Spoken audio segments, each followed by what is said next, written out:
Ano to? May mga barkada. Oh, nasira yung sinelas niya. Ulo ko.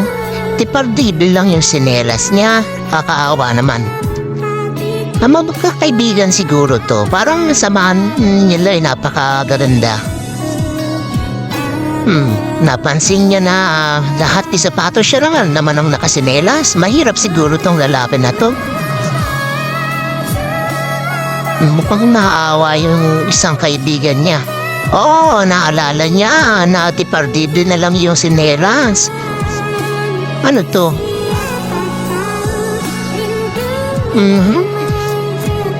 Mukhang binili na ng sapatos.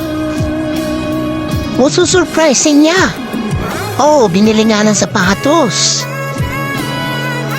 Ang bait naman itong mga ito. Ano kaya yung sapatos yung putang ina mo? Pardi.